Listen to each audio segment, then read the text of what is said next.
If I can get everyone to take their seats.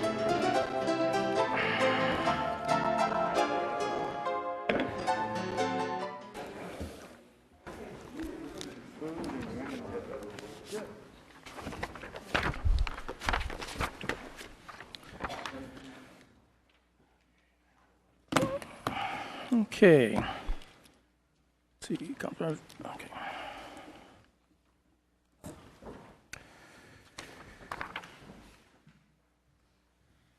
Okay, good evening and welcome to the regular City Council meeting for Tuesday, June 21st, 2016. It is currently 6:45 p.m. Madam Clerk, could we have roll call, please? Councilmember Mosby. Present. Councilmember Starbuck. Present. Councilmember Homdahl. Here. Mayor Pro Tem Vega. Here. And Mayor Lingle. Here. See if you'll, do we have Reverend Tucker here? Reverend Tucker, is she here? Oh, I'm sorry, okay. If you'll please rise and join me in the invocation by Reverend Tucker. I didn't get the memo to wear my Hawaiian shirt. You're just fine. Will you join me in a moment of silence to remember those affected in the Orlando shooting?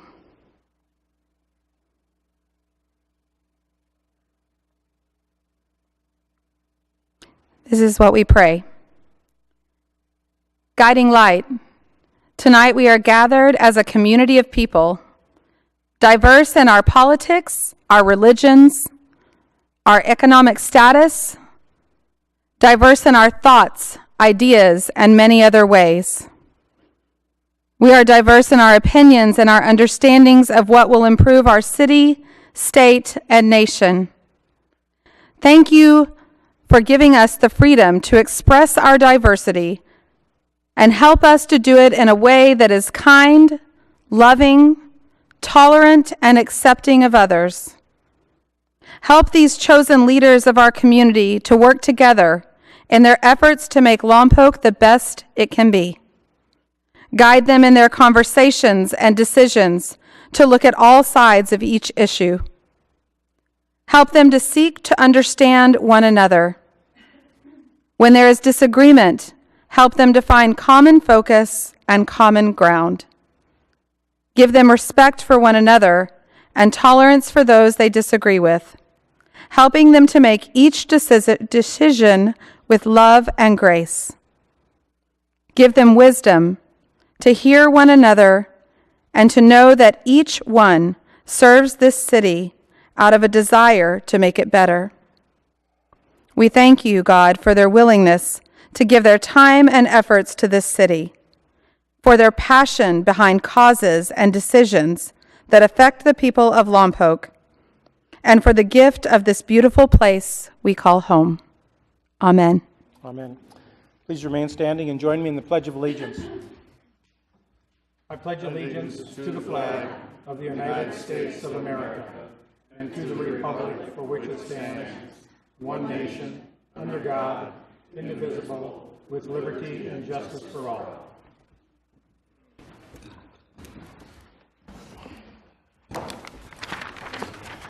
Okay, for those of you in the audience or at home wondering why we're all in our floral shirts, if you didn't get the memo, this is Flower Festival week starting Wednesday. So as a tradition here at the City Council, we try to celebrate by wearing our floral shirts on this council meeting.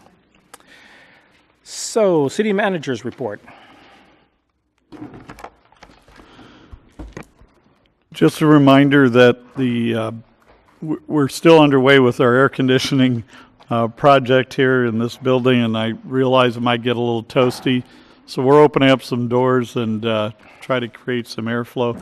If it gets too uncomfortable, just give us a heads up and we'll bring in some extra resources. So that's it for now. Thank you. Okay, public comment. This is your opportunity to speak to us for up to 3 minutes on any item that is being considered tonight. If you have an item that will be considered later that you wish to speak during that time, it's probably advisable, or you can speak now. So you have 3 minutes. I'm sorry, this is just on the consent item, yes.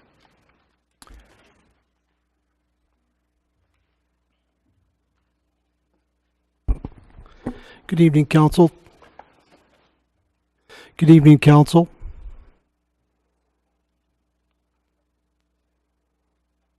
Good evening, Council. Well, 3 times the charm. My name is Terry Hammonds. Good evening, Council. I would like to have you pull an item from the consent calendar. It deals with the funding of the motorsports park. I believe that there is some issues related to that will be addressed in the EIR. I urge the council not to spend any more money, city money, until we look at the EIR to determine what that EIR will impact in the community. This is an important issue. It needs to be addressed. We know that EIR is coming out pretty soon here. Pull the item from the council, from the consent calendar, and at least table it until we can look at the EIR. Thank you.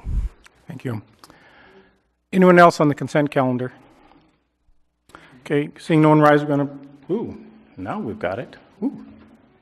Seeing no one rise, we're going to close public comment on the consent calendar, bring it back to the council. Anything on the consent calendar is considered routine and will be passed with one motion unless a member of the council chooses to pull an item from the consent calendar. Are there any council members that wish to pull an item?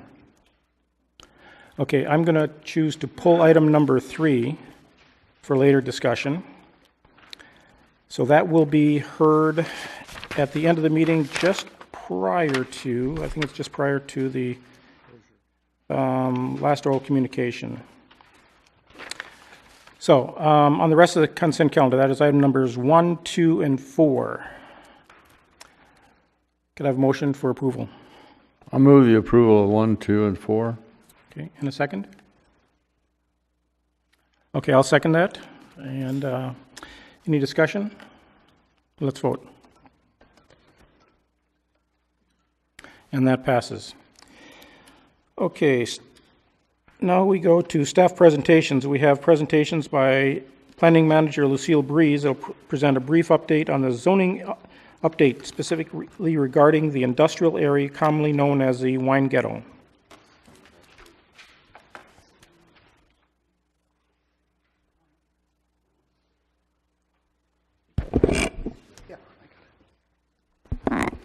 Thank you. Good evening, Mr. Mayor, members of the audience and staff.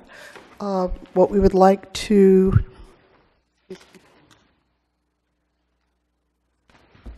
do this evening, Councilmember Holmdahl did request that staff return with discussion of food in the Wine Ghetto, and we have prepared a brief presentation for you.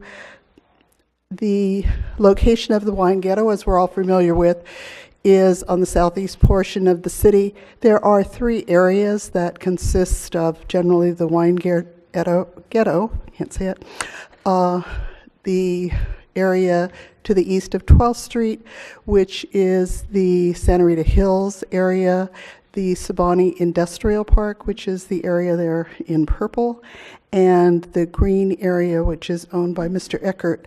Those areas combined are basically what is considered the Lompoc Wine Ghetto. On July 29th of 2011, there was a proposal and a scope of work presented to Mr. Sabani, one of the property owners, to prepare a wine overlay for expanded uses and architectural treatments of his specific area. The cost at that time was $5,200 plus the staff time to process. Mr. Sabani chose not to move forward at that time. In February of 2015, we were requested by one of the vintners to see if that wine overlay scope of work would still be possible. We contacted the consultant, and we were given a cost at that time of $18,900 plus staff time to process. So the vintner said he was going to speak with the other members of the area and his association, and they chose not to move forward at that time. In October of 2015, the city manager met with members of the Lompoc Wine Alliance and Mr. Sabani, the owner of the Sabani Industrial Park, to again discuss food in the wine ghetto and how that could be achieved without the specific changes that were going to be going forward in the zoning ordinance without a text amendment at that point. Interim solutions were offered to the group. A temporary use permit for special events could be processed, a conditional use permit from the Planning Commission for a temporary food operation until the completion of the zoning ordinance. So there are options provided, and the details of how those would be processed and what they would entail were provided to the group. However, the group chose not to go forward with it at that time. At the January 27th joint Council Planning Commission workshop, when we were discussing the zoning ordinance, members of the wine industry addressed the council and the Planning Commission and discussed their concern over the wine overlay and how it should be a priority in the zoning update. Following the discussion, the council directed staff to proceed with the sign ordinance as a priority, and that is what we currently are doing. We have held workshops on the sign ordinance, and we are moving forward. In a month or so, we will be putting out the draft regulations for public review. In the meantime, the consultant is working on the zoning districts, which include the residential, the industrial, the commercial, and the regulations that are proposed and the changes that will be brought forward through the planning process. There's been discussion about the commons at Zaca Creek. This is the proposal in the Buellton area, 54,000 square feet of commercial development, which was presented to the Buellton Planning Commission on April 7th for a conceptual review. We checked with the city, and as of May 31st, there was no official application that had been filed and no fees paid. Therefore, the planning staff had not received or reviewed any application and really could not provide much detail about what the process would be. The project there includes 5 tasting room buildings with space for up to 18 individual tasting rooms, a public market to house retail space, restaurants, pedestrian circulations. So there's a number of things that are proposed. This is the site plan. It's off McMurray Road there, and it's near the Firestone tap room. So we did take this information off the City of Buellton website, so you can kind of see the layout, the parking that's proposed, and this is what their Planning Commission was provided with when they did a conceptual review. So just to let you know that further discussion of the topic is scheduled in the upcoming zoning ordinance update. And we have provided interim solutions regarding how the vintners could have food service until a permanent solution is reached. And that concludes my staff report or information, if I'm available for any questions. Okay. Councilor Humble, do you have a comment? Yeah, well, I didn't know I had a button on, but I could. And it's good to hear where we're going with the wine industry. And a lot of people in this audience, most everybody knows it didn't start until 1998. The first winery came to Richard Longoria came in and started making wine. And so the growth has been all the way through. So it's now the biggest thing is trying to get all the wine industry together and working together into one great thing. I think what staff is doing right now is doing the job and laying it out for the future of what the wine growth is. 85% of the wine people come in to taste wine on the weekends in the ghetto area are coming from Irvine and Orange County up here. So we're bringing people in, and they are spending money in Lompoc and others. And so if we can go ahead and expand that, the quality of the wines in the Lompoc area and Santa Rita Hills are some of the best there is in the world. And they are graded in overseas, and they're coming here. So I really appreciate what the staff is doing. I know there's others like to have it move faster, but at least it's working in the right direction. Councilmember Mosby. Yeah, can you explain what the interim solutions are? Can you elaborate a little bit on that? Certainly.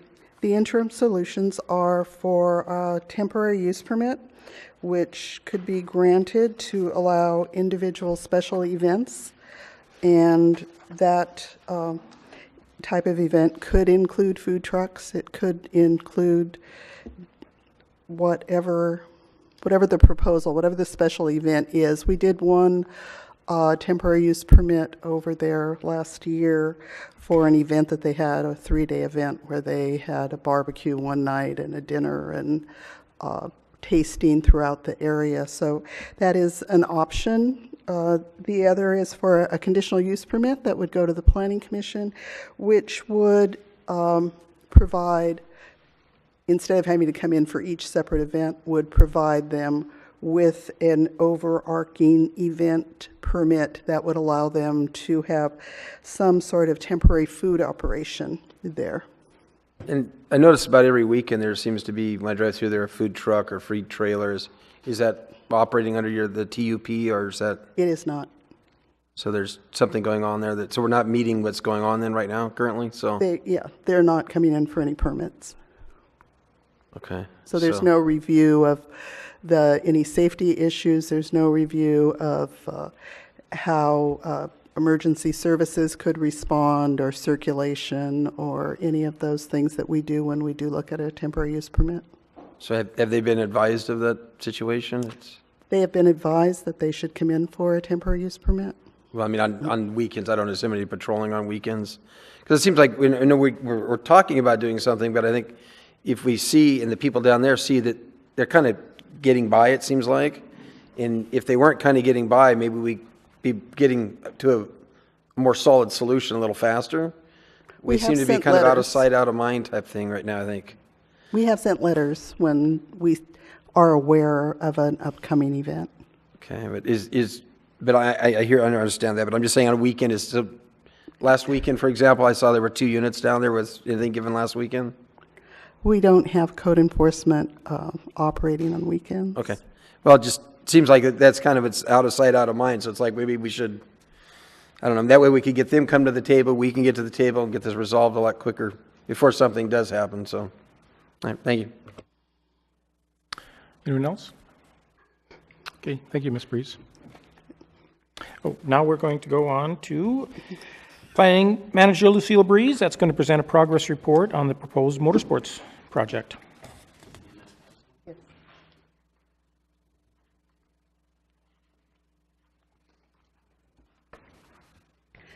Thank you. This is our monthly status report on the project, the motorsports project at the Lompoc Airport. Just a reminder that we do have the grant that is from the Parks and Recreation Division of the State of California in the amount of $998,000. The funds were available December of 2013 and must be billed by December of 2016.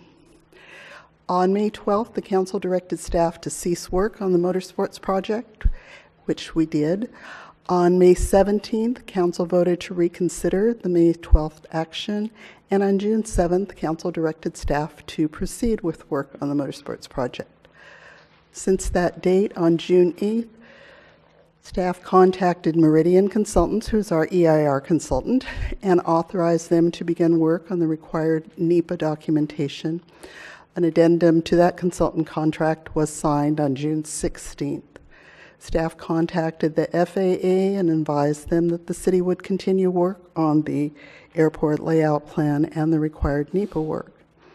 Staff also contacted AECom, who is the consultant who will prepare the airport layout plan, and they then began coordination with their scope of work with the FAA. We signed a consultant contract with that firm on July the 13th. On June 10th, the city manager provided draft amendment number 3 to the memorandum of understanding to the foundation for their review and comment. On June 15th, the staff, Meridian Consultants, state park representative, and members of the foundation held a conference call to update the status of the project. The status of the draft EIR, which is much anticipated, we had it about 95% ready when we stopped work on it. When we asked the consultant to pick up work on it, they did begin in a timely manner, and there were some sections that had not yet been reviewed by the city. So we began the review of those sections. It is anticipated, as of this morning, that we will begin a 45-day public review period on Friday, June 24th, ending on August the 8th. So all the comments on the draft EIR would be directed to staff. All this will be available on the city website and in the library at the planning counter. So it will be available for public review. The status of the foundation funding, the payments received from the foundation for phase 1 costs to date are listed there. Those are the same that were listed in the staff report that went to council. A total of $55,695.92. The contracts that have been signed by the city for the CEQA and NEPA and ALP revision are listed and total $369,375 at this point. The next steps, the draft EIR available for public review. The week of June 28th, we're scheduled a coordination meeting with the FAA, AECOM, and Meridian, and the city to finalize the schedule and to make sure that with as many consultants working on individual pieces of the puzzle to make sure that things are seamlessly integrated, because it's very important for certain items to be done. The layout plan has to be done before the NEPA can be completed, and so they all fit together. So we will be working closely with the consultants to make sure that we move it forward as quickly as possible.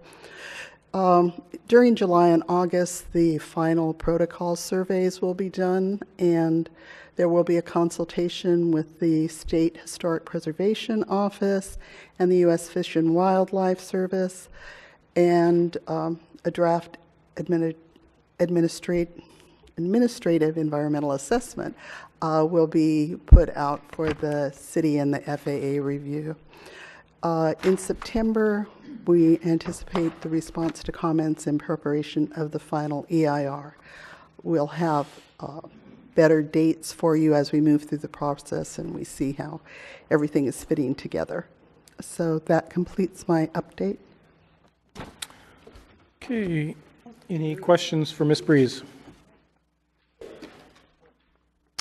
Oh, wait. Just one quick one, and we'll get in more later on, but just how many staff hours have we got tied up, and what is the cost to the city of the staff hours on this project, and who's paying for it?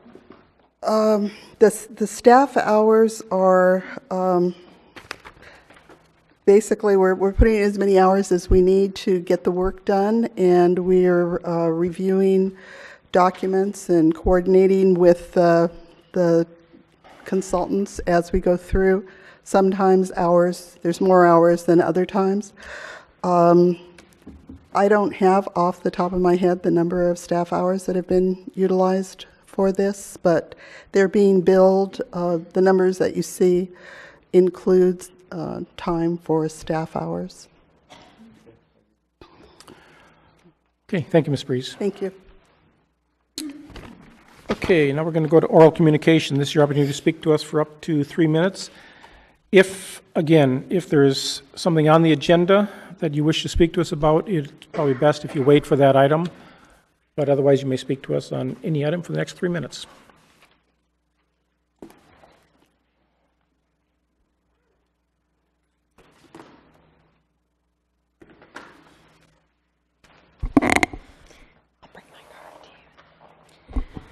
Good evening, gentlemen. My name is Jane Bear. At the city council meeting 2 weeks ago, Mayor Lingle, you offered to get back to me regarding the date on which a requested agenda item would be brought back for discussion. I haven't heard back yet, so I'm wondering if that date has now been set. Do you recall which item it was? It was Council Member Mosby's item that was supported by Council Members Starbuck and Vega. They made a request to consider putting agenda packets online for all council and commission meetings.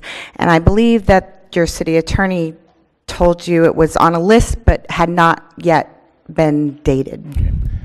And I believe that is still the same status, but I will defer to our city manager. Right, we haven't set a date yet. We are in the preliminary. As I understand, what the request was for us to come with a cost and therefore a budget proposal, because what was being tendered as a concept was going to require an expansion of our clerk's office. So, no, we haven't done that work yet. We're in the beginning stages of our budgeting process for the next budget cycle now. If there's a desire by council to have that expedited, be happy to, but we're still working on it. So I guess the answer to the question is the date has not been set yet. Okay. And so I would request at the end where you have council requests that you would consider asking the city manager to expedite the request. Transparency is a big issue. It hasn't gone away. You just got a letter from the district attorney's office this week. You guys need to work on this. And so I think bringing it back in an expeditious manner is better than hanging around for 6 months and waiting to see what happens. Thank you. Thank you. Anyone else? Do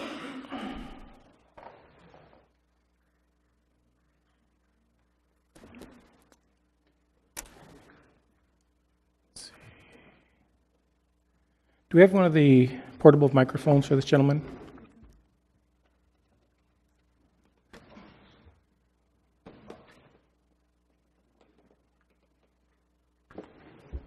Sir, we're going to get you a portable microphone. We're going to get you a portable microphone. We'll be right with you. Okay. Cool.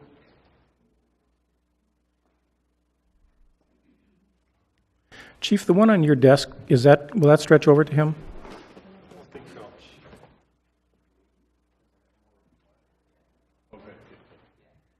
so. Okay. Here you go, sir. Hold that for you. Good. How's that? Yeah, good. Thanks. Yeah, hi. My name is David Rubin, and I am staying out at the Bridge House, the homeless shelter out, I don't know, like across from River Park. And anyway, getting from the Bridge House into Lompoc, we only got that one road, and it's got that narrow bridge on it, and there needs to be like a walkway out there, because it's like over a really deep, like a riverbed thing, so you can't really go around it and down through there, And we need like a walkway, so we can at least get to the Circle K, And the people that drive by out there, they're like, they don't really pay attention to pedestrians, so,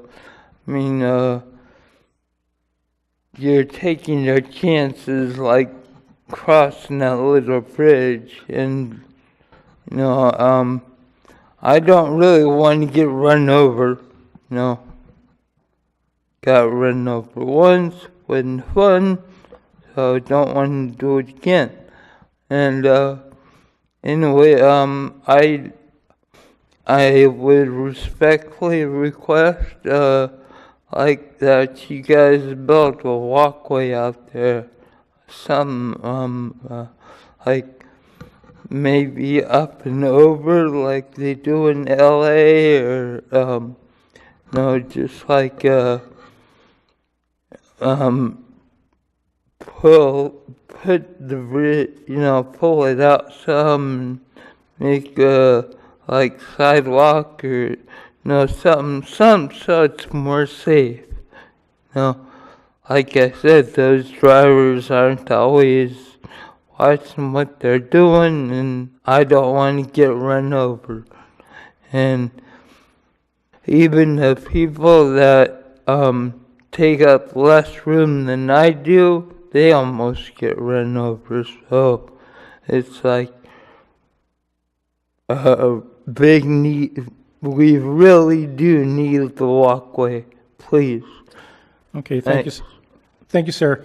And just to let you know and everyone else know that for the past 20 years, every city council, every mayor, every representative to SB has been issuing your exact sentiment on this. You realize that, or you may or may not realize that that bridge is not in the city limits. It's in the county, and it's controlled by the county and SB. It's also a state highway. So we try to enforce our influence on this, but we really don't have the authority to go in and build a bridge or even the walkway. But I can assure you that we are doing everything within our power to do exactly what you want. But thank you very much for your comments. We do have the American Disability, the ADA bus he could take too.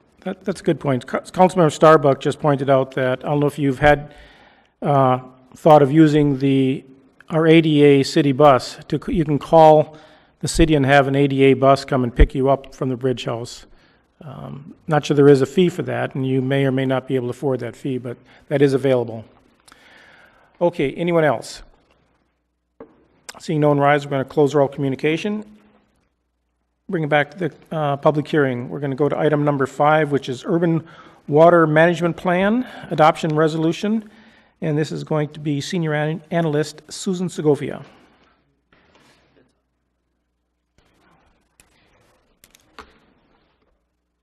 Honorable Mayor, members of the council, ladies and gentlemen, I'm Susan Segovia with the Utilities Department.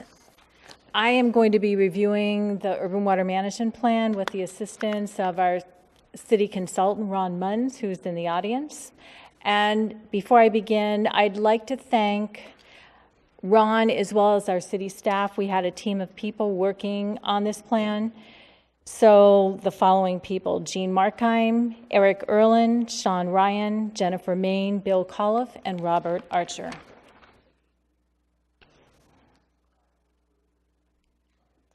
The city prepared the plan to evaluate our current water supply and delivery systems, and also to plan for needed expansion and improvements through the year 2035. The purpose of the plan is to assess our current and future water use trends in the city, and also to describe water supply sources, water system, and to document water demand measures. The plan was prepared in accordance with the Urban Water Management Planning Act, and the Act requires urban water suppliers to adopt a plan every 5 years if they have at least 3,000 connections and/or 3,000 acre-feet of water. Our city has approximately 10,000 active water connections and supplied approximately 4,000 acre-feet of water to its customers in calendar year 2015. The 2015 plan is a long-range water supply document, and the plan includes introduction, overview, plan preparation, system description, baseline and targets, system supplies, water supply reliability, a water shortage contingency plan, which is completely updated, and demand management measures. Those are our conservation measures. The plan must be submitted to the Department of Water Resources by July 1st, 2016.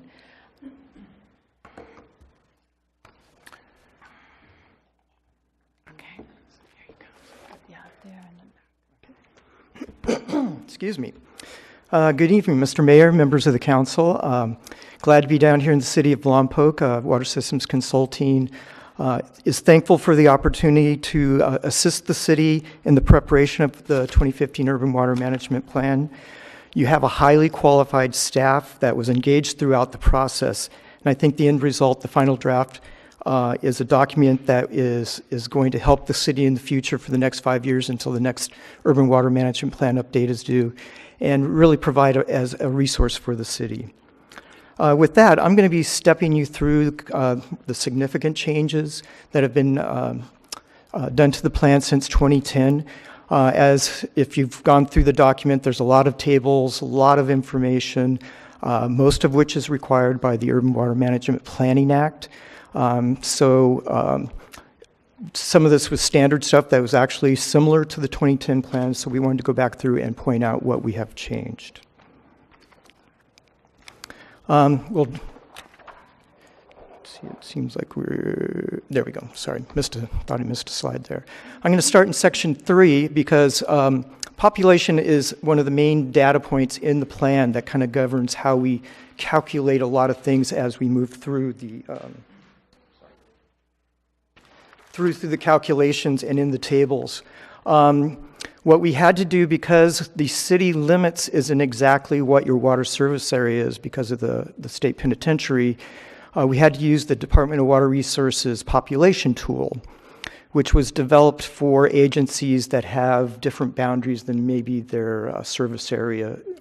And so in the 2010 plans, because of what I'll talk about in terms of your SPX 7-7 requirements, this was the important part of the plan, the process. So what we used, the DWR tool, which draws from 1990, 2000, and 2010 census and census block information. And what it does is then does the calculation for us. So why I'm telling you all of this is the population figures may not exactly match, which is in some of your planning documents, but it's fairly close. Moving on to section 5, and the reason that population was so important, the Water Conservation Act of 2009, which has different names, 20% reduction by 2020, SBX 7-7, which was the legislation. The reason that the plans are being submitted in July instead of at the end of 2015 is so that agencies could confirm what their 2015, if they met their 2015 target, and the methodology they were going to use to continue on to meet the 2020 goal. So we went through the analysis. The city is doing incredibly well. We confirmed the numbers. Method 3, there's 4 methods of compliance. Method 3 gives the city the most flexibility in meeting that target. In other words, it gives it the highest gallons per capita target possible out of the 4 methods. And just for your information, for 2015, your per capita use was 91 gallons per person per day, well below the 2020 target. Next, we moved on in terms of significant changes. Section 7, we made a lot of revisions from the 2010 plan. And this is where your staff really jumped in, and we did a lot of analysis. You know, the drought we've been going through and are continuing to go through really changed a lot, not only for the city of Lompoc, but this is statewide what we're seeing. This drought had a profound impact on how people looked at their water supply, how we analyzed what they call normal years, single dry year, and multiple dry years, which are a requirement in the Act to be included in the plan. And you can see here the definitions of the different scenarios that we looked at.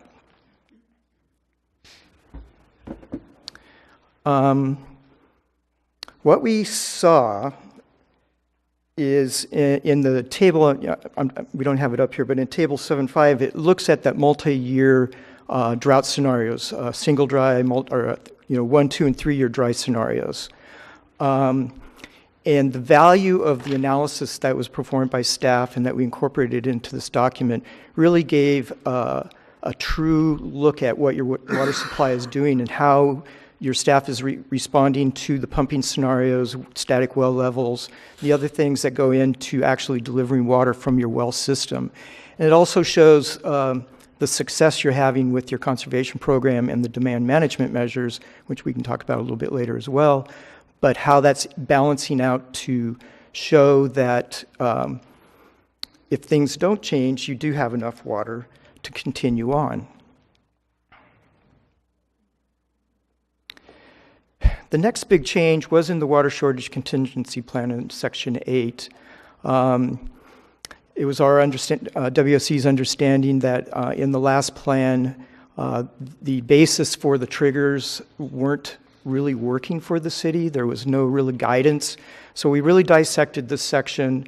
And again, one of the most important pieces, which is really a small piece in the appendices, Appendix H, which I'd encourage you to look at sometime. This was an analysis done by your utility staff that really dissected how they operate. And so we were able then to incorporate, and it was on the suggestion of your staff, how to make the triggers. How do we go from stage 1, stage 2, stage 3, stage 4?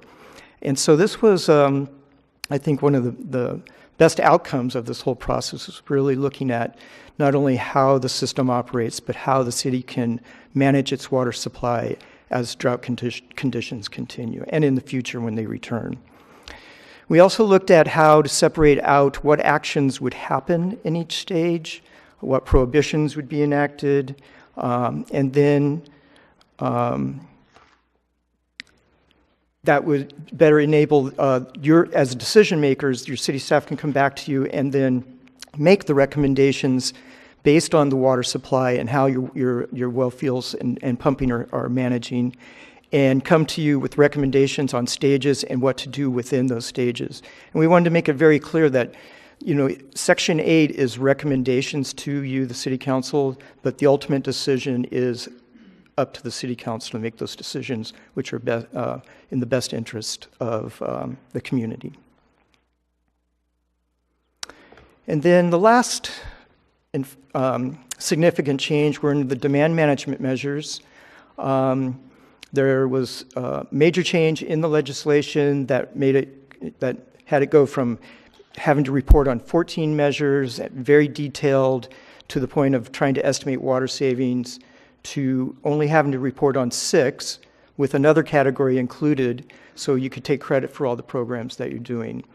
But these are all important. Demand management measures were kind of the reason why the Urban Water Management Act came into being. It was back in the 80s, after coming out of some late 70s drought in California, and conservation has been at the forefront of water management throughout the state since then.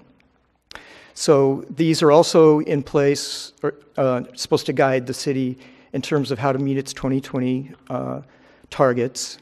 And these were recommended by an independent technical panel that was appointed by the Department of Water Resources.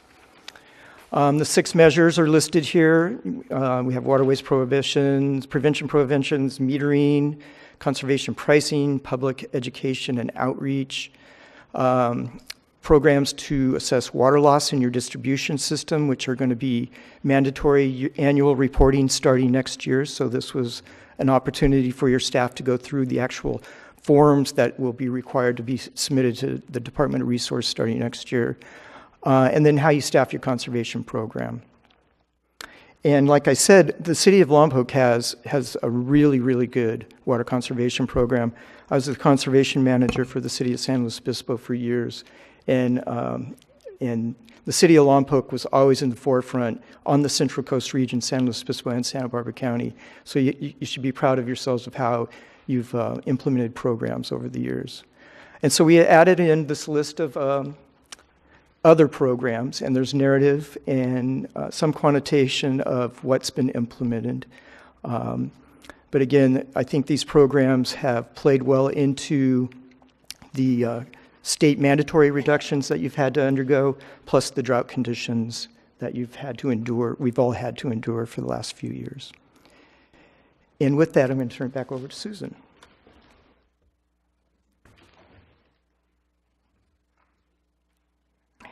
Thank you, Ron.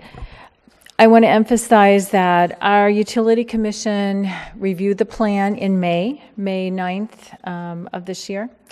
and they unanimously recommended that the plan be forwarded to the council with some changes. The changes were in section 3.3 of your plan. They wanted to mention that the United States Penitentiary Facility does haul some refuse to our landfill, so that's noted. Also, in section 6, the city wells are located in the northern part of the city. In section 7.2, a discussion of total dissolved solids as a factor that affects water supply reliability. And in section 8.1.6, concerning emergencies that under a catastrophic interruption, the city could pump non-potable water out of River Park Lake. That has been done. All the utility commission concerns were addressed. Staff did clarify that the wells are in the northeast part of the city. We have a section on TDS, and the one thing that we do mention is that it's a potential water quality factor. However, in the city's 2013 groundwater management plan, through the implementation of the state water board order 8918, this has tended to reduce total dissolved solids in the Lompoc Plain, which is in our favor. Also, the, let's see, yes, okay. And the plan development and the current programs are included. They are included in the Water Utility Division budget. There's 3 possible future water projects that we looked at and are discussed in the plan. The first one is the possibility of drilling deeper wells to provide the city with additional water. Integrated facility operations within the Lompoc groundwater basins of the city, Mission Hills Community Service District, and Vandenberg Village Community Service District to supply water during emergencies or supply interruptions, and indirect potable reuse of the city's recycled water to augment our supplies. Project costs have not been determined. If staff recommends these will be brought back to council for approval. In conclusion, you have a couple resolutions there, and one of them is 605616, which is going to repeal 2 resolutions, 572911 and 529605, and that's concerning the water contingency plan. And then a resolution 5716 to adopt the urban water management plan. These resolutions need to be adopted in order to be part of the urban water management plan. The recommendation by staff is that you adopt resolution 605616, which repeals 2 resolutions, 572811 and 529605, concerning the city's water reduction stages and updates the water reduction stages. And also that you adopt resolution 605716, which adopts the 2015 urban water management plan and authorizes the utilities director or designee to file the plan with the Department of Water Resources. And we are available with any questions that you might have. Okay, any questions from Ms. Segovia, or, I'm sorry, the consultant, I forgot your name. Sorry. Ron Munds. Ron Munds, that's Mr. Munds. Okay, I do have one quick question.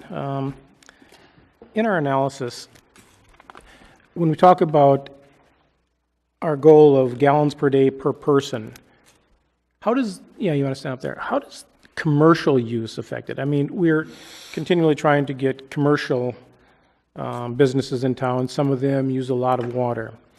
What is the effect of commercial businesses on our goals of gallons per day per person? And that's a good question, and it is a confusing one, because where the state had been going on your monthly reporting was residential per capita, gallons per person per day, which is different than what we're using in this plan. It's citywide. So it does have an impact, definite impact, especially as your residential goes down, and if commercial kind of stays the same, it kind of has that counterbalance effect. But basically, every community, a citywide per capita includes, all your commercial irrigation, like parks, and then as well as your residential. So it's all factored in. So the simple calculation is total production divided by population. So I think you mentioned a figure earlier, 91 gallons per day per person. So that is with commercial, Correct. industrial, residential. Correct. Because I believe your residential's down around 50-ish. Okay. Okay, good. And then the other question I had, I think you answered it. Not an important question, but why a 2015 plan halfway year through 16? But you said it was because we gave us a chance to update, so that's Yes. good. Mr. Humdahl. Yeah, just one question. Did you get a chance to look at the idea of using our reclaimed water for different things within the city, like watering plants and such, and trucks, and hauling that around also? We didn't look at that directly. My understanding is there was a 2010 recycled water master plan that identified park areas, the purple pipe system, they call it, very expensive to install. I think in terms of there have been communities that have offered people to come in and fill up, containers. That's, I think I don't think you have the authorization yet that's coming as far as an engineering study to be able to do that. One thing Susan mentioned that we identified as probably the most cost-effective but still expensive alternative would be to use it for recharge above your well fields, like up at the Narrows on the Santa Ynez River. But that has a lot of expense as well with advanced treatment and then the studies that have to be done. Yeah, we had to put the water in purple pipes so that know where it's going. It's different water. My concern is that there is use of that water, which is either, in fact, for dust control on construction projects, and that should be there available for them. My understanding, Caltrans on their work out here on 246 had to use reclaimed water. They could not use well water. Are they using our water or somebody else's? We're working again on being able to use the water from the effluent from the wastewater treatment plant for hydrant meter use. We just sent a letter today to the state, and we're working with a consultant to try to get approval for that. Good. Yeah, 'cause I'd rather have it used someplace other than putting it back down the river all the time. So I think that's what. Yes, so would we. Okay, seeing no one from the council, we'll open this up for public comment. Anyone from the public wish to say anything on this item?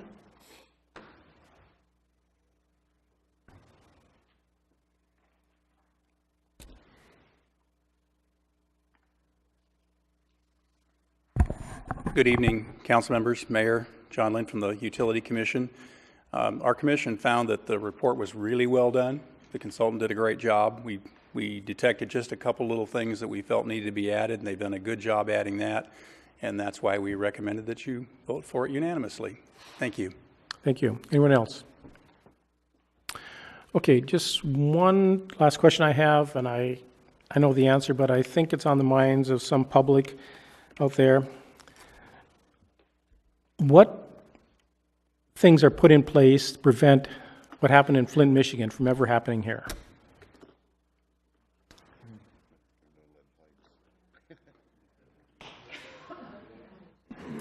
Which I'm sure it never will, but I mean, just to use our public. I'm G. Markheim, Water Superintendent, and that question was asked quite a bit not too long ago. And one of the things the city of Lompoc has always done is they've treated their water such as to create a protective coating on piping. So even if it was to be found lead, the regular treatment that we provide is always constantly giving this protective film. Then annually, we do lead and copper testing. And then that also verifies how well our treatment is done on a select number of houses that are involved in the program. In fact, we're getting ready to collect that sample this next month. Okay, thank you. Okay, any other questions? Councilmember Mosby. Yeah, just to fill in out there at the desk over here behind Connie there's reports there for all of the water wells, full analysis there, so if people are interested on what they might contain, The reports are out there. I think they're updated every year or two, every year out there as well. So if people are interested, those reports are available to the public. Okay. I'm going to reopen public comment just for a moment. So go ahead, ma'am. Good evening, Mayor and City Council. I just learned last week that one city fairly close to us up north, and I can't remember the name of it, just discovered a high level of hexavalent chromium, the same thing that Aaron Brockovich found in the cities out in the desert. So I wonder why we don't test for that here. The state or the federal government raised it to from 10 to 11 parts per billion. For up to 10 parts per billion is now safe. But the city up there went up to 11 parts per billion. That doesn't sound like much, but it really is a harmful amount. So I think we should be testing for that here. Thank you. It's noted. Thank you. Okay. No one else? We're going to close public comment again. We're just going to look into it. Okay. The council. I'll move staff recommendations. Okay. I'll second. Communicate or any discussion? Let's vote. And that passed 5-0. Thank you. Move on to item number 6. Hangar and tie-down rental rates. This is by Aviation Transportation Administrator Richard Fernball. Mr. Mayor, members of the council, you have a recommendation before you this evening to take public testimony and adopt Resolution 602216 to set the hangar fees and tie-down fees for Lompoc Airport effective July 1st. The airport budget is faced with ongoing budget concerns, financial challenges in order to maintain infrastructure, provide matching funds for those funds provided by the FAA for other projects, as well as fencing, overlays, security needs, and so on. The current rates for the city-owned hangars are roughly $198 to $261. Those would be going up approximately $24 to $27 per month to $222 to $288 per month. I won't go through all this, but we are still competitive with all the airports in the area, Santa Barbara, Santa Ynez, Santa Maria, who, like us at this point, do not have any hangars that are empty at this time. So we stay competitive, but we still are able to raise our prices and continue to be full to the max. We also have a waiting list that we aren't able to handle at this point because we're out of hangars. So staff did present these proposals to the Airport Commission at their June meeting. The Airport Commission is not able to vote on those because they do affect those on the Airport Commission. But they did receive that information, and we also had these posted at the airport for the last 30 days. Questions? Councilor Starbuck. On the fiscal impact here, Richard, one of the things I noticed, it seems as though we're staying very competitive and all that, but what is the annual increase in revenue going to be that we expect to achieve with this? And is it enough revenue that we're going to stay on point for these FAA projects? It's going to be roughly $9,000 the first year of additional funding. And it depends on the FAA project depends on how big a project we get. FAA provides 95% funding, so there's a difference if that project is $2 million or $200,000. Well, you right? have upcoming projects. I know there's a taxiway, there's blast deflectors. These are all projects that have been known, they're in your master plan for several years. Is this going to be able to cover this, or were we already on the path to cover those projects that were listed? Right now, we have a project going on to relay the apron out at the airport. It's about a $1.3 million project, and we have the grant funds being committed at this point. They will be committed to us totally after we go out to bid and get final approval from the FAA on our bids. That's our current project that we're working on.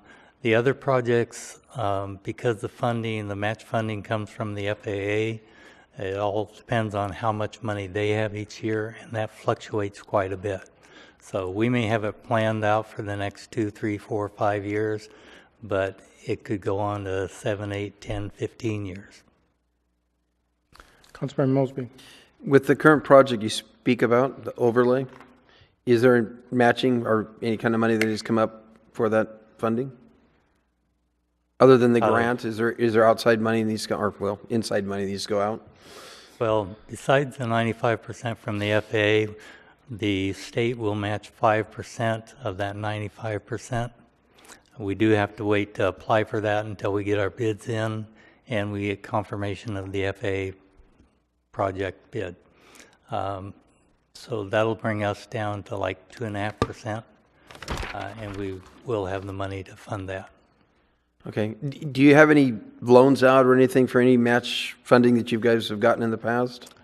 We do have loans that we're paying on now, loans for property that we've purchased and loans for Aviation Drive, where we put in all the infrastructure so that we can develop the 13 acres on the south side of the airport. So it's safe to say it's necessary to do these increases to stay up with the time, so to say, and past obligations, payments? Yes. Okay. Seeing no other lights, we're going to go to public comment. Anyone from the public wish to speak to this item? Seeing no one rise, we're going to close public comment, bring it back to council. It's council's desire. I'll move staff's recommendation. I'll second. Okay, it's been moved and seconded. Any discussion? Let's vote. That passes 5-0. Thank you. Okay, we're going to move on to item number 7, which is public hearing for objections to destroy weeds.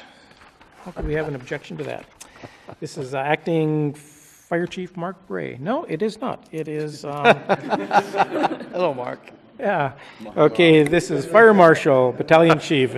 No comment. Good evening, Mayor, Council, and audience members. Dina Paschke, the Fire Marshal, Battalion Chief for the City of Lompoc. We're back here for a public hearing. This is our second letter of notices for weed abatement. We've been working on this for several months in order to make our city safe. And tonight, staff is recommending that we look for council to pass and recommend the adoption of the resolution 605816 that would allow us to force weed abatement. And that's something we don't take lightly. This is something we look over the lots and really try and work with the homeowners. Some of these owners aren't actually present in town. If they are, we do try and make contact. So we did send notices to the property owners that they're supposed to abate these lots by June 15th, and that if they did that, we wouldn't impose any administrative fees or special assessments that we can, as allowed by the government code. We performed follow-up inspections, and we've been very successful. From the first letters that we sent out, which we try and canvass and cover as much as the city. Of course, we're always sent notices from other guests that there are additional lots that we should add, but we literally sent out over 200 letters the first round. We're down tonight to only 12 letters, one of which I have a large parcel that owner is working on actively mowing this week, and it was regrowth. So unfortunately, it was acres of regrowth, but late rains. And then we have down to 8 owners, because one of the owners actually has 4 parcels. So we're talking about a real small group. We will also do an additional inspection to check before we would send the contractor. Even if, once we pass tonight, with your blessing, we'll still give them that last chance. We don't just do it in the blind. The fiscal impacts to our city is minimal, except for a bit of staff time that it takes to send myself or a designated inspector to go out and check these weed abatements. We typically work with the customer and allow them to do it on their time frame and take into account any special circumstances. If it's hard for them to get to their hillside, we'll do a side access, we'll figure out a plan. So I want to let you know and assure you that before we get to this point, this is a last resort. We don't like to go down and tell someone we're going to mow your lawn for you and then charge you. And we do, for the fiscal impact, we give them the opportunity, if we do have to force the abatement, to pay that bill and not go towards their taxes in the next step. So they still have an additional chance to pay it. And we have a very fair person that has a contract with the city that does the abatement at a reasonable price. One of the things I want to call your attention to is, in light of the recent events, we did send our brush truck and mutual aid down to the Sherpa fire, which is pretty close. We experienced the hot weather, and we also experienced the Magalito fire and the Mesa fire not too long ago. So these are lessons learned of why we do the weed abatement process. It's not just because we don't like to look at weeds. It actually has a function in our community to make the risk overall less. So by taking out these areas and pockets of fuel, those firebrands and embers that can travel a mile ahead of the fire, as we saw Magalito fire coming down towards us, will already be out of the way. So in essence, we're here tonight just about that type of safety. So if there's any questions that I can answer for staff or any concerns, I'm here. Dina, there's at least one property on South C Street. I'm sure you know which one it is. Yeah, I know, it's on there. But it's there every year. Is there anything we can do to be proactive throughout the year with this gentleman? That gentleman actually did mow his lawn earlier this year. Yeah. So it's just, unfortunately, regrowth. So I can't make him mow it twice. I can thank him for the first time and encourage him to re-mow it. But we have gained quite a bit of momentum with that one individual. I've also tried to contact Caltrans, and they're working their way basically from Santa Maria to our town, so we do have a few pieces of property that is theirs, kind of like the bridge, that's hard to get that work done, but they are making their way here, they assured us. Okay. And the other question is, based, with the fire in Santa Barbara going on, the county property, like in Miguelito County, that's not part of the city limits, does the county have a similar program that we do, and are they working on that? They have a comprehensive plan to do the same thing, but they have a lot more territory, and it's quite hard for them. And a lot of places coming down the canyons are ranch land and range land, so there's a little bit of difference. We would like a 100-foot clearance anywhere where there's a hillside. Unfortunately, when a hillside goes into the county, we're dealing with a different jurisdiction. So I am in contact with our county partners for them to work on such things. For us, we've taken the proactive approach to work on any streets that have a hillside up and below so that we get these clearances out from decks and the stuff that could, harm us in the city. But as far as the county goes, they do have road crews, and they've called in the CCCs to help them. But if you would like, I can contact them again to specifically look at Magalito Canyon. Well, it is a concern, but I mean, I'm sure you have a lot on your desk right now, so yeah, if you could, just take a look and make sure that they're looking at that, because that definitely will affect us, especially when you just noted that our brush truck is out of town, but we still have our backup brush truck, is that correct? We sure do. We always keep a brush truck in town. It's fully staffed if we need to. But the importance of being able to send our brush truck out helps not only our community, but the other communities, because when Magalito happened, we had to call in the cavalry to help us. If we don't go help them, no one will show up when we need the help.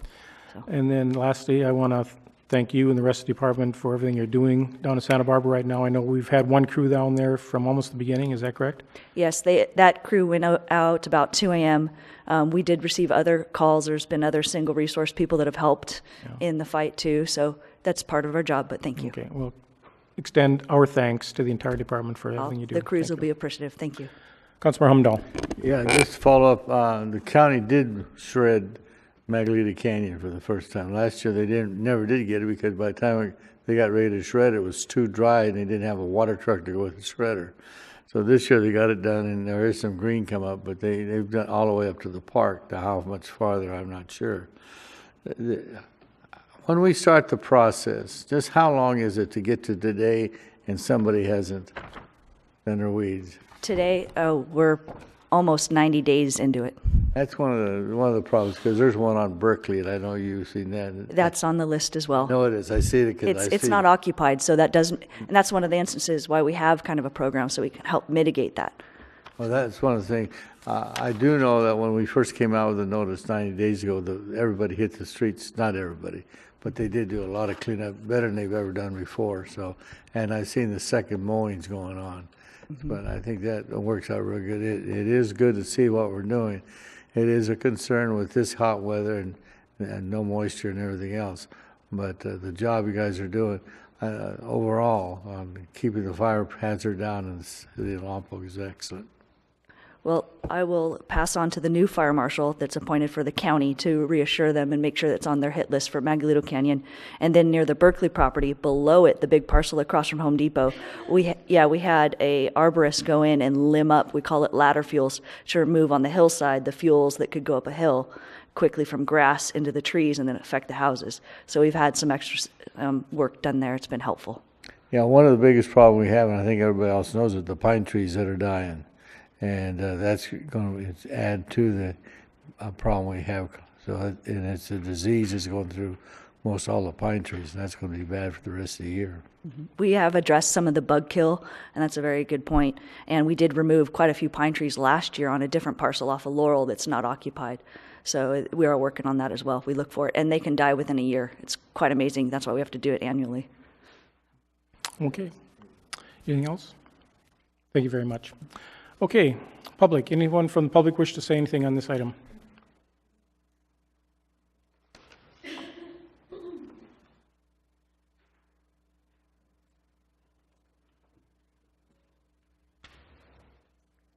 Good evening. I just have one question for you. It's just a question on the weed abatement at the Please, Y by La Purisma Highlands. Yeah, address the council. The council, okay, is trying to figure out who does the city have part of that intersection as far as weed abatement, or is that all county up there? Because you have the let her speak. Hancock there across the street and the other. So. Yeah. What was your name? Bill Nemi. Okay. Bill brings up an excellent point. That is an area of concern. There are power lines overhead. This last week I sent a letter to the management company for the HOA to help address that issue. I've also been working with our city planning for additional HOAs that come into effect with new developments, that we address that type of hazard early on, and it's in a condition of approval. When things are approved in a native state, it's very difficult to sometimes learn what a native state is versus a fire hazard and a weed. So we're working to reduce that reduction. It does belong to the homeowners until it hits the county, the APN line, and then it transitions to county. So it is a kind of a dual jurisdiction. The homeowner's property, I don't know if it goes all the way to the base behind there, but it definitely goes down the hill. That's why I addressed the HOA. Thank you. I was referring to right across the street because, well, we're on the HOA, but, and that's being kept clear, but it's across the street and up there at the Y. The weeds are growing quite a bit high up there. I don't know whether that's city or the county. Who do we contact about that? Because it's not the HOA, it's not our property, so we can't do anything with it. Okay. Sorry, I believe that's the city property across the street city? that we were working Yeah, you're working on it. Yep. Okay. Okay. Thank you. Okay. Okay. Thank you, sir. Anyone else from the public? Okay, seeing no one rise, we're going to close public comment, bring it back to the council. Council desire. No, Councilmember Vega. I move that we adopt Resolution 6058-16. Second.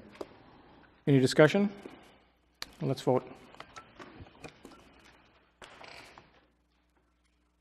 And that passes 5-0. Thank you. Okay, moving on to... Okay, wait a minute. Okay, we're going to back up a little bit. I may have to make another motion here. Okay. Councilmember Vega, your motion was to Resolution 6058. There was actually also Resolution 6043. That's just referencing another resolution that did something else. It's not a resolution. So it's only 6058. Right. Okay, good. Okay, we're going to move on to unfinished business. That is item number 8.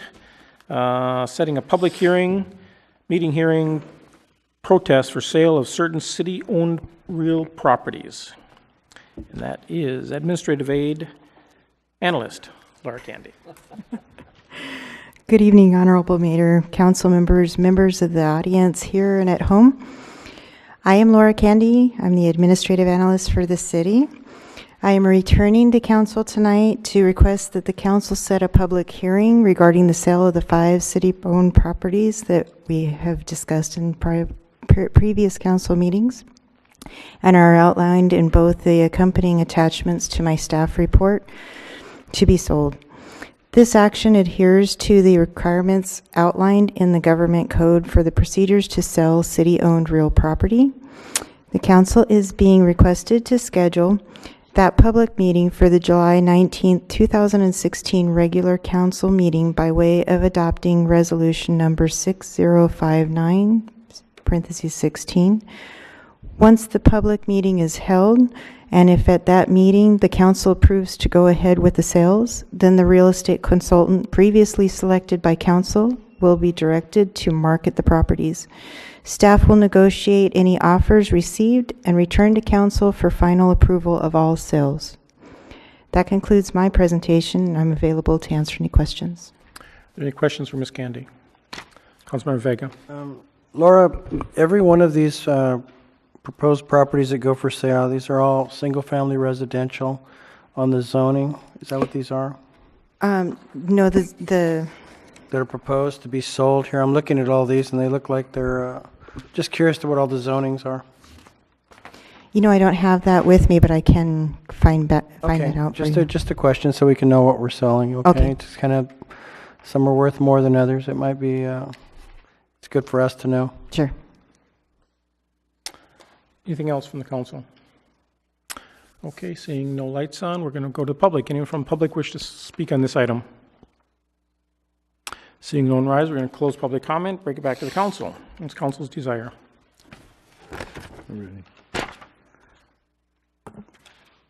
I've had, we brought this up many months ago, that we had a lot of property that's owned by the city, it's not being used. And it goes back to fire hazard also, that we got to clean it up. So it'd be nice to go ahead and go out for bid, put it out and get discussion from the general public. So I'm real pleased. And I'd move the recommendation. I'll second it. Okay, it's been moved and seconded. Any discussion? Let's vote. That passes 5-0. Okay, written communications. Any written communications? No written communications. Now we're going to go to item number 3.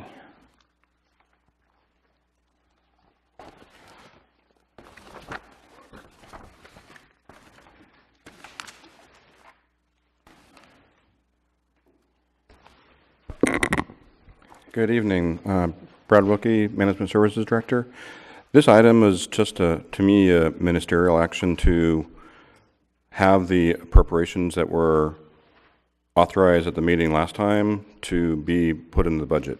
Those actions that occurred last week, 2 weeks ago, authorized all the contracts that Lucille had mentioned in the update. This is just adopting those resolutions and appropriations for those actions. And just as an aside, it's somewhat a timing issue because we're 6 days, 8 days away from the end of the fiscal year. Had we done the contract authorizations in July, those authorizations as well as all the funding would have happened in the same fiscal year. So the grant would have been self-contained within one fiscal year. By doing it in the month of June, we carry over one fiscal period to another. So this was done to show the different years and the appropriations that were necessary to get the POs issued. So it's mainly just a timing issue to affect what was authorized last session. So, Mr. Wilkie, that actually answers one of my questions that I had, the reason I had pulled it, because the $108,673, the reason that's listed is because it is a expense to this year's budget that we don't expect to possibly have reimbursed until the future budget. Correct, yeah. Okay, so that's why it appears as an expense in this budget. And it's not exactly the same dollar amount as it was represented last time because there was some funding budgeted already as part of the 15-17 budget. So it's just representing the difference. Okay. And then one other item that appears on here that was not discussed last time is a professional appraisal for a portion of the airport property for amount of $2,200. Right, and one of the actions that was authorized at the last meeting was to begin the negotiation process for the rate on that property, and that requires a appraisal to determine what the market rate of that property is. Okay, so earlier when we had the update, I'm assuming that $2,000 is included in the potential obligations we have of $369,375. If that's the number we had from last time, then it'd be 2,200 more. I don't think that was, Lucille was taking the numbers off of the staff report from the 7th. So the 2,200 is in addition to that. Okay, so that bring our city potential obligation to 371,000, something like that right now. Is that correct? Well, if you add the 2,200 to the 369, 375, it would be that, okay. Okay, Councilmember Humdahl. Yeah, just to follow up on what Bob has come up with, and on that, the 108,000 that's in here, and then the 369,000 if it goes on from there. There is nobody else paying this bill except the city of Lompoc, right? I thought this is going to be somebody else paying the bill. But the MOU states that and I believe the modification of the MOU states that the city will be paid for its costs by the time the EIR is, what's the word, certified? So it should be, that 108 should be made whole, the city should be made whole by the time that certification occurs. now there's a written statement guarantee of that from the association? Well, that's what the MOU is the MOU is the agreement that talks about that. So. But we haven't got a signed document saying that they're going to pay for it. At one time, the MOU did set up that kind of a time frame, but based on the discussion the council had, we aren't necessarily going to tie ourselves to that time frame because it actually works against the city to have the city say we won't certify the EIR until we get paid by the foundation, because until the EIR is certified and NEPA's certified, we can't get the money from the state. So we're sort of shooting ourselves in the foot if we would do that. Anything else from the council? Okay, we'll open this up for public comment.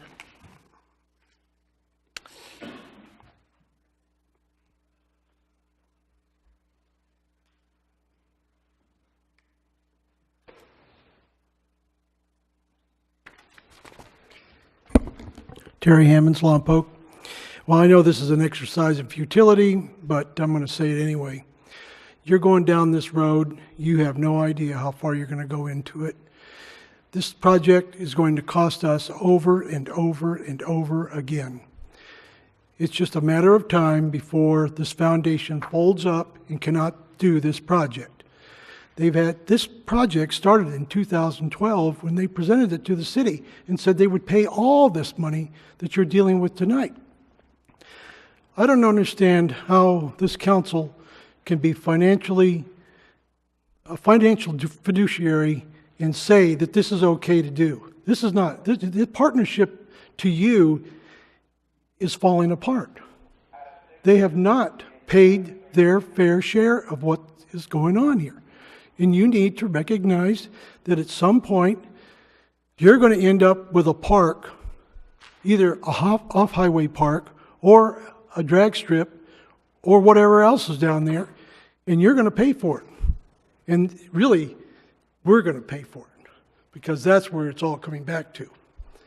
You know, this reimbursement study, it's interesting how we can pick and choose various things to pick apart the reimbursement study. Well, we're going to make a big deal about that. But you're not making a big deal about this. This is something that is going to cost the city. This project in total could cost millions of dollars, up to between $4, $6, $8 million. You don't build drag strips that are cheap. They're very expensive, And they have to be profitable. They have to make money in order to exist. You haven't seen anything that presents anything like that. Yes, they said, oh, we have a business plan. It's never been vetted by a third party. Vetted by a third party. They presented it to you, you never vetted it. What are you going to do about that, council? Nothing. You're going to approve this resolution tonight. You're going to commit more money to it. Hopefully, you're going to get your money back, but that's HOPE, hope. Good luck, council. Thank you. Interest from the public. Come forward.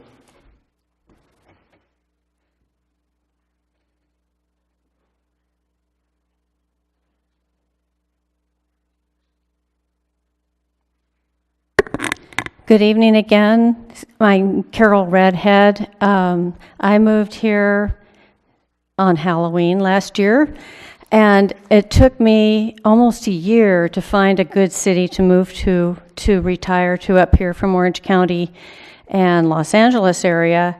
And I went through every city around here many, many times. I think I went through over 70 homes in different cities. And I chose Lompoc because it's just a jewel of a city. And I think some of you have lived here really a long, long time and haven't had to look for a home around here. This is like a very protected area. It's surrounded by the most beautiful hills. I bought one of those GoPro cameras, hooked it up to my car, and took films of going from Lompoc to Solvang, Lompoc to Santa Maria to Buellton, Buellton to the ocean, Lompoc to the ocean, when the hills were so green and beautiful, because people just don't believe we exist here. And I just think that putting a drag strip across the street from me, when I told my friends down in Los Angeles and Orange County, they just said, are people nuts up here? You gotta be kidding. And so I know you're gonna maybe vote for this tonight, but you better think about it, because this is a very special place. It really is. If you did the research of how is it to live in Santa Maria with all the crime? How is it to live in Santa Barbara? Everything is so expensive and crowded. It's becoming like Orange County. How is it like Santa Ynez? It's hot there. This is like a really cool place, really nice, and you could make it better. You could develop better, plan better to make more money for the city rather than having a dusty, dirty, noisy drag strip. I really hope it's not too late. Okay, thank you. Thank you. Have you considered working for our Chamber of Commerce? I think you do a good job. So. Okay, well, thank you. Okay, well, we're glad to have you here in Lompoc. Okay, bring it back. Anyone else from the public? We're going to close public comment, bring it back to the council. Anyone choose to make a motion? We'll move staff recommendation. I'll second. Okay, discussion? Okay, discussion I have, it should be no surprise to anyone that I'm going to be voting against this. I voted against it before. There's no reason why I should vote for it now. It's still the same item, so just should be no surprise to anyone. I'll be voting against it. Councilor Humdahl. Same here as the river bottom, you're not going to get it passed through all the EIRs you put it through.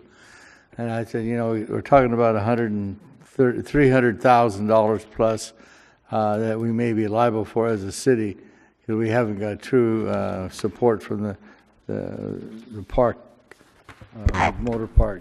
It's sad. It's not the idea of the racetrack, but it's the idea where it's located.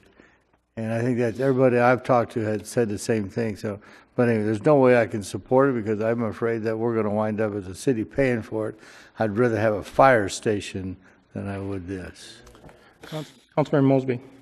I guess it'd be nice if we could build a fire station for $300,000, right? Maybe we could afford that, but What this is about here is this is about a study to see and to move forward with a study to see.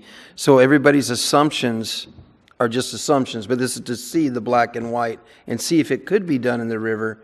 And this isn't pristine bug and bandy habitat. This is a heavy industrial site that is looking to do something different. So again, this is not building the project. This is about the study to review if the project is viable or not. So these hypotheticals that are out there, maybe they can be justified, ratified, verified, or not. But that's what this is about, is the study. So again, for those people who are a little confused here, this is about the study. Thank you. Anyone else? I have to do. Councilmember Vega. Yeah, I have to agree that the study to get to the EIR and the NEPA document is not to build the project, not to allow, to give out any more money to build this project. It's just to get the facts out, because as all of us know, they may not have the funding. The motorsports group may not be able to mitigate this, and it's probably possible. It's going to cost millions of dollars to do this. So basically, you know, I think let's not be afraid of the document. Speaking to all the players here, we've had more than a great. The odds are more in our favor to get for the city to be repaid by these grants. The money is there. And once that's coming out, we'll let the public vet, and we'll go back to that again.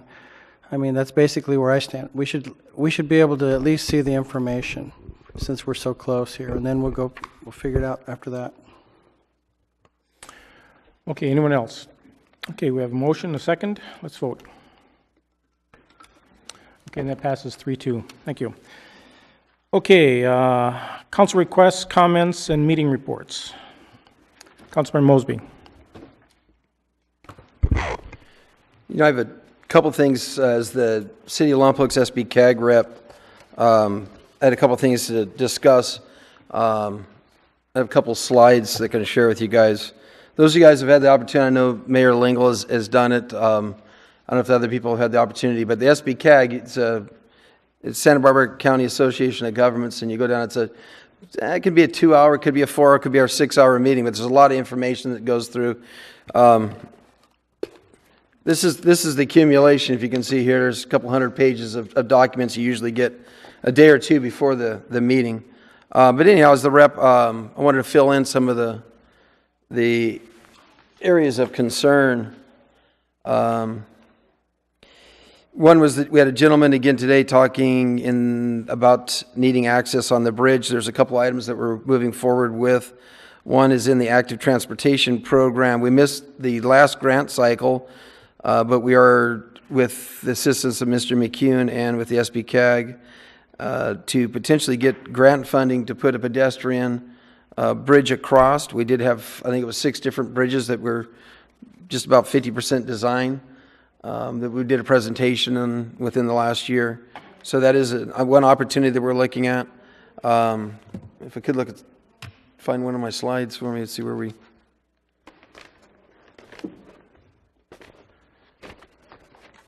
I got some, well, let's go to one of the SB CAGs. We'll come back to this one. Is that the second one?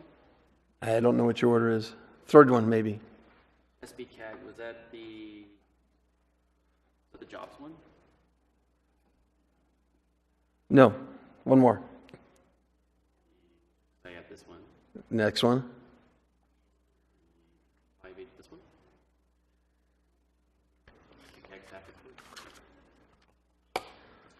Yeah, the shop funding. No, that's a good one right there. This is the shop funding. This is another item that we're working on, and with what they call the shop funding, which is State Highway Operation and Protection Program. And this, we believe that the bridge potentially qualifies for the shop funds. It's something that we haven't advanced forward with. I don't know if any of you council members want a copy of the shop document. This is the front page and the last page. Currently, right now, there's over $200 million projects in shop funds. There's about 10 bridges in Santa Barbara that qualified. We do have the Floordale Bridge qualified, and we're currently investigating to looking into the shop funds. This wouldn't allow for a bridge to be expanded, but it would be allowed for fixing a bridge that we have. And if you can go to the picture of 1939 of the bridge. What we have is, those of you guys who recognize the bridge, you know what the bridge looks like now, but this is when the bridge was first built, and you can see how much sediments that's under the bridge at this time. If you look what we have now, we have about half as much. So potentially with scour or the removal of the sediments below the bridge, there's about twice as much volume below there that's missing. So there, again, this is 3940 when this picture was taken, and it's significantly different now. So that's one of the movements that we're moving forward with. Those people who are interested in getting something moved with the bridge. Give me the other SBCAG. We were just at the shop one? No, we're done with the shop one. We're done with the shop one? Done with shop. Document. Yes. Another interesting document that's on the SBCAG website, and it explains some of the commuter statistics that we're involved in with Lompoc and some of the things that have potentials to kind of weaken our local economy. Here's some documents. If you go down to the next page, right here in the top left paragraph has some telling statistics that are out there. And if you see right there that we have approximately 10,805 jobs, or 5.4% of the jobs, total jobs in the county, where we're 9.4% of the population. So we kind of, if you look at this document, we have about half as many jobs as we should have locally, but we have a lot of the people who are here are commuting. If you slide down a little bit further, you can see these fancy green arrows and all the movement of traffic that is of the commuters are going. We have a lot of commuters that are moving out of the community. SBCAG is interested in this, of course, because of the traffic that's on the 101, as well as the greenhouse gas statistics that are out there and such. And the movement is, if you build more jobs where the housing is, people have less chances to have to commute. So this is on the website. There's a full document, about 85 pages. It's chock full of all the graphs and tables that you would ever want to see. But interesting statistics there, which leads to, if you can take me to the next one, if you live in Lompoc, where do you work document. Is that the one that was page 30? Yes. Or no, was it? That was... No, you're back on the bridge one. I'm the wrong one. Yeah, you're on the shop program there. Next. This one. Yes. There we go. This is another one that's interesting, that's out there. If you live in Lompoc, where do you work? So what you see right here, yellow area is Lompoc, and we have approximately, the people who have jobs, 40% of you have the benefit of being able to stay in Lompoc and do your work. The rest of you have to make the commute outwards, which is interesting to see the statistics. We have about 12% going at Vandenberg Air Force Base, 16% go to Orcutt and Santa Maria area, 18% make it to the Solving, Buellton, San Ynez area, and if you count the numbers that are down in the far right corner, which is the Goleta and Santa Barbara area, I believe you have approximately 15% make the commute all the way down that way. So you see what a lot of people have to do. A lot of people have to leave Lompoc to find work. Which brings me to another interesting document, which is the Tri-County sales tax numbers. Sorry about hitting you guys with a bunch of stuff, but we had a lot of interesting, pertinent information about at the SBCAG. This is a document actually that staff had put together, combining numbers. I'd be cruising by Dean's office and saw him looking at this. This was emailed to everybody, but there's interesting numbers when you look at this, and this is explains one reason why City Hall is having difficulties that they're having in doing what they're doing with the shortage of revenues that we have. You can see Lompoc is fifth from the bottom down here with approximately $70 per capita on the sales tax revenue, where you can see the leading community is Buellton.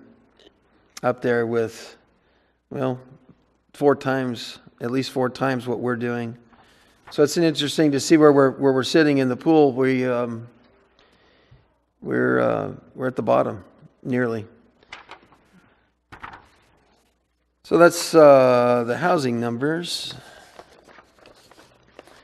If we could go to the two newspaper articles, if you could give me the one with the, yes. And I'd made a comment at the last council meeting, I'd touched about this, and this was what they called the highway bypass. And I had referenced this document from 1969, and I don't have my red laser pointer, but if you look there on the right, you can see what the highway was, the 4-lane highway that was going to come to Lompoc. And there we go, yeah.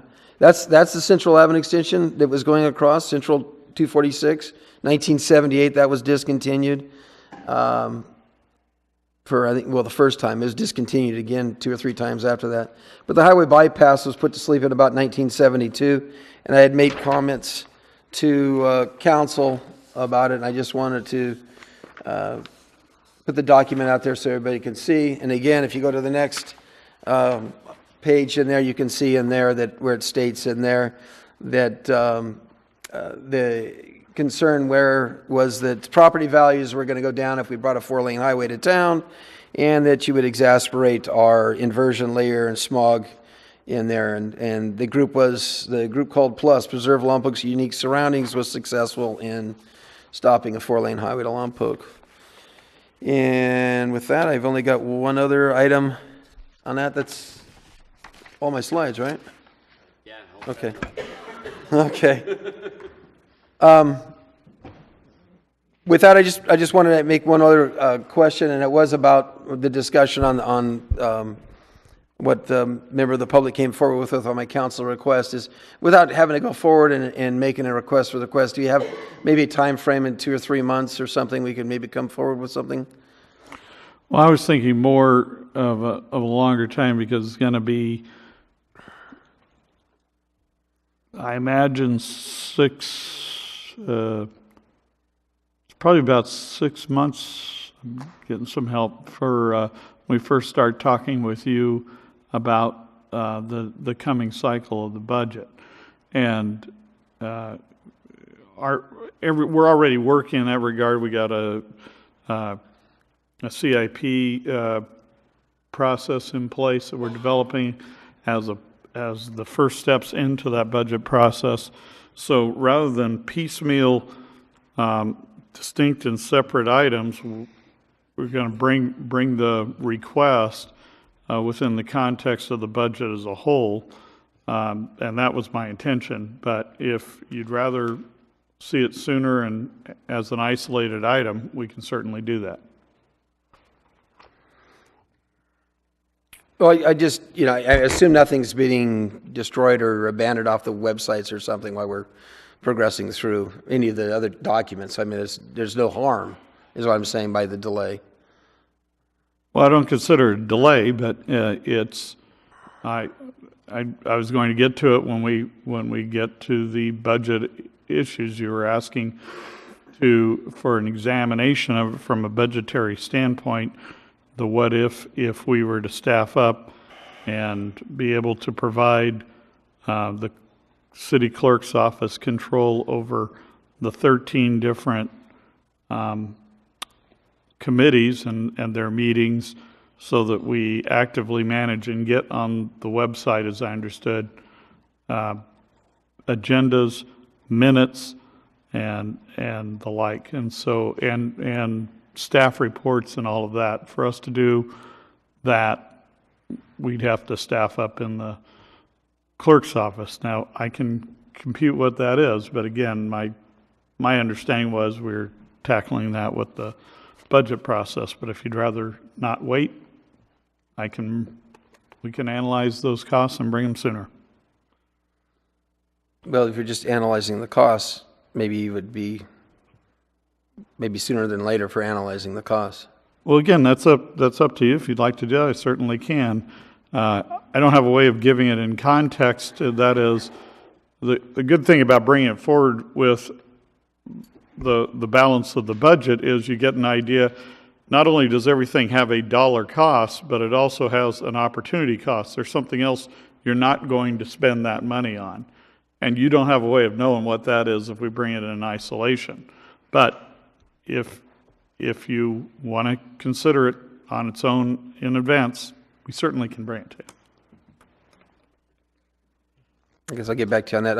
I do have one other comment or question about a council request I made in the latter part of last year, and it was about ordinance number 1584, parentheses 12.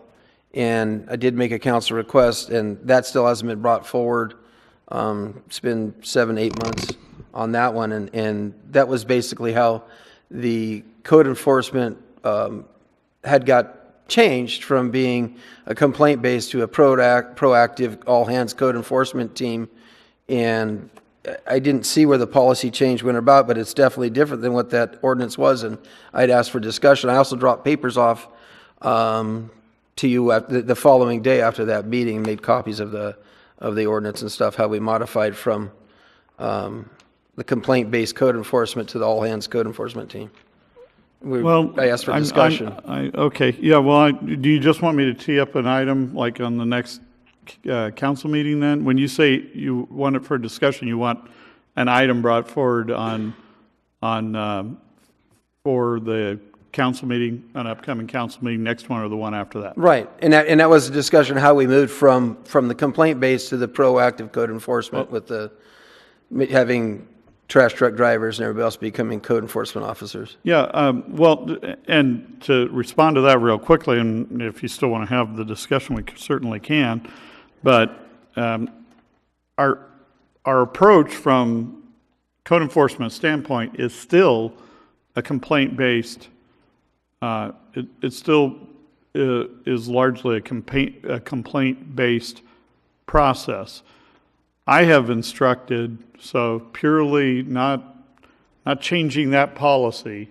In addition, I've instructed the workforce we have a lot of eyes and ears out in the community every day, police officers, firefighters, public works workers, public utilities workers, who are driving out in the community, and just to the extent that they see things, including things like graffiti issues and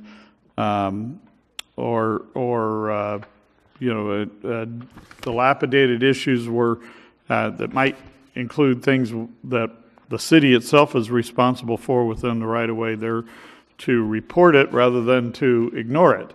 And that's just what that instruction has been. I don't think that changed anything about that. That was my operational instruction to the staff. That was not a policy change to our approach to code enforcement. But do you still have your monthly all-hands code enforcement team meetings? Or I do. Mr. Mayor, I'm sorry. I think we're starting to get into a discussion item, so okay. I think we need to, if we're going to discuss, we need to put it on the agenda. Okay. So what's your pleasure, Mr. Mosby? Well, I did make a council request. Like I say, 8-9 months ago, I did drop documents off with copies of the resolution. Well, I didn't know how we went from there to there, so I did get 2 other people to vote for me to move it forward, so I'd like to see it come forward. Okay, Councilman Starbuck. Yeah, the only thing I've got, I'd like to remind everybody that on Friday night, the Lompoc High alumni is going to have their annual cruise night from 5 to 7, so see you on Ocean Avenue. Councilman Humdahl. I'll be gone for the next 3 days for a conference in Monterey. Where am I going? Not Bakersfield, of all places. Morro Bay. Councilman Vega. Nothing to report. It's a big difference between Morro Bay and Bakersfield. Yeah. Mr. Mayor, if I could just add one more thing. Sure, go ahead. Well, I just wanted to say I did make I go to the Lompoc Pops Orchestra last night, and to let people know that I took my daughter and my wife, and it was a fabulous event. My first time going. I don't know how I missed it for a while, but to get your season tickets out there, but you can go to lompocpopsorchestra.org, and I know Councilmember Vega is one of the, what are you titled as being a director there? A member of it? Anyhow, it was a good event, and it was, you're a harpist, yes. We missed him last night, but it was a really great event. Okay. The only, let's see, no meetings that I attended were at city expenses, but Councilmember Vega and I did meet with the Chumash. It was not part of our ad hoc committee, so there was no agenda on that. We just met out there with the Chumash to discuss mutual items. I met twice with our single purpose committee concerning the fees. That was on 6/9 and 6/17. That was here in the council chambers. And I had a phone meeting with the NCPA concerning nominations for next year's officers. That's my report. And if there's nothing else, this city council meeting is... Oral communication has been open and it has been closed. So it was announced. It was right after item number 3. Okay, we'll open oral communications.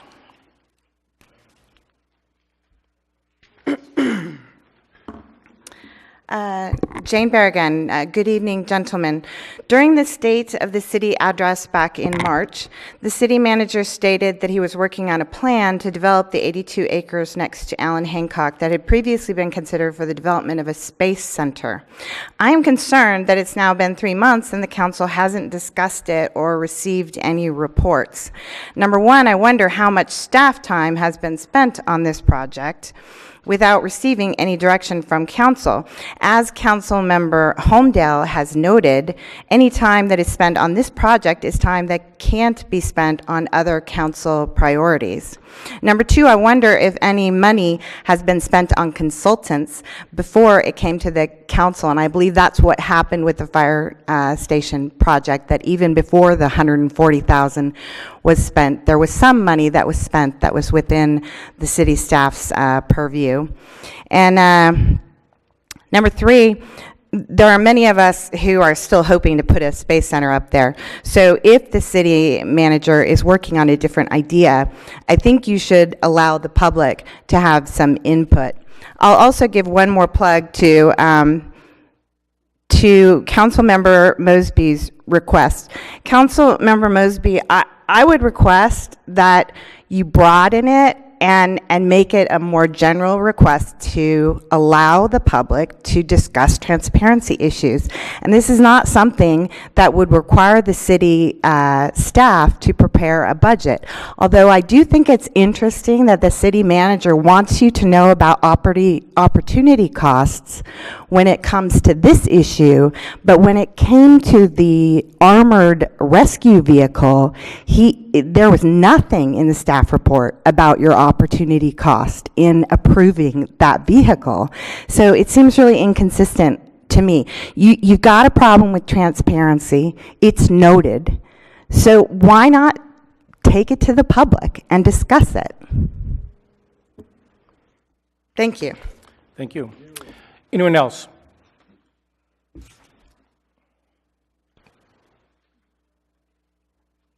Council, Will Schuyler, local resident.